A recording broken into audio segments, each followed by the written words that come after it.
आप सभी को मेरा ओम प्रणाम। गीतोपनिषद बाय डॉक्टर श्रीकांत गुप्ते इस यूट्यूब चैनल में मैं डॉक्टर श्रीकांत गुप्ते आप सभी का हार्दिक स्वागत करता हूं।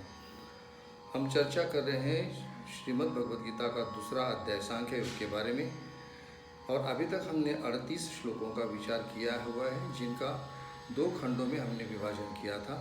उसमें से पहले जो 30 श्लोकों का जो पहला खंड है उसके बारे में हम वार्ता कर चुके हैं, और आज हम 31 से लेकर 38वें श्लोक तक वार्ता करने वाले हैं। ये जो खंड है उसमें भगवान श्री कृष्ण ने अर्जुन के वीरता को आवाहन किया हुआ है, और हम इसका संक्षेप में थोड़ा सा विवरण आज देखने वाले हैं।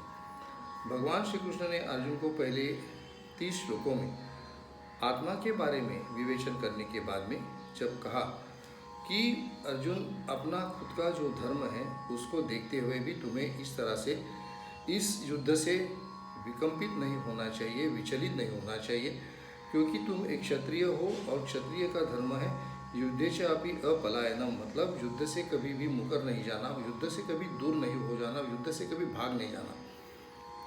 तो तुम क्षत्रिय होने के नाते तुम इस युद्ध को ना नहीं कह सकते हो, क्योंकि ये धर्म युद्ध है और ये धर्म युद्ध तुम्हें करना ही है। इस तरह से भगवान ने अर्जुन को कहने के बाद में उनको ये भी कहा कि ये जो युद्ध है वो ऐसे समझो कि जैसे तुम्हारे लिए स्वर्ग का द्वार ही खुला हुआ है। ऐसा जो युद्ध है वो भाग्यवान क्षत्रियों को ही मिलता है।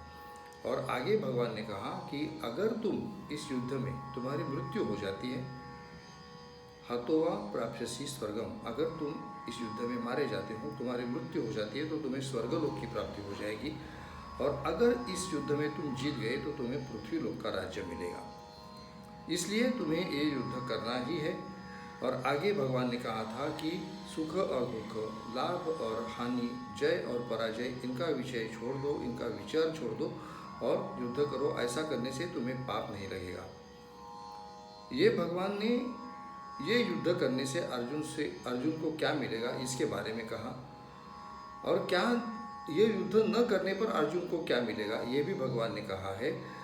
भगवान ने अर्जुन से कहा कि अगर तुम ये युद्ध नहीं करते हो तो जो लोग तुमको एक महायोद्धा समझते थे वो कहेंगे कि अर्जुन एक महायोद्धा नहीं है, वो एक साधारण योद्धा है और वो युद्ध से डरकर भाग गया है।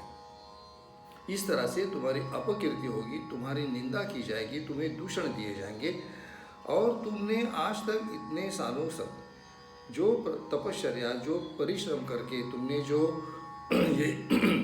ये जो तुमने कीर्ति हासिल की है वो कीर्ति तुम्हारी नष्ट हो जाएगी। और इस तरह से तुम्हारी कीर्ति नष्ट होने से तो तुम्हें मरण से भी ज़्यादा, मृत्यु से भी ज़्यादा अधिक दुख होगा। ये भगवान ने पिछले 8 श्लोकों में कहा था। आज हमने संक्षेप में इन 8 श्लोकों का विचार किया, और यहाँ पर श्रीमद् भगवद गीता का ये जो दूसरा खंड है, अध्याय का द्वितीय खंड, उसकी समाप्ति हो जाती है। और अभी आगे भगवान श्री कृष्ण तीसरे खंड का विवेचन करने वाले हैं, जिसमें हमें योग के बारे में भगवान श्री कृष्ण कहेंगे। वो क्या कहते हैं, योग की व्याख्या वो कैसे करते हैं, और वो कर्म की व्याख्या कैसे करते हैं, ये हमें अगले वाले जो हमारे जो खंड है, जो हमारे आगे आने वाले जो हमारे श्लोक है उसमें हमें ये सब जानकारी मिलेगी। और इसमें हमें बहुत अच्छे श्लोक हमारे सामने आने वाले हैं, हमसे मिलने वाले हैं। आज के विभाग में इतना ही।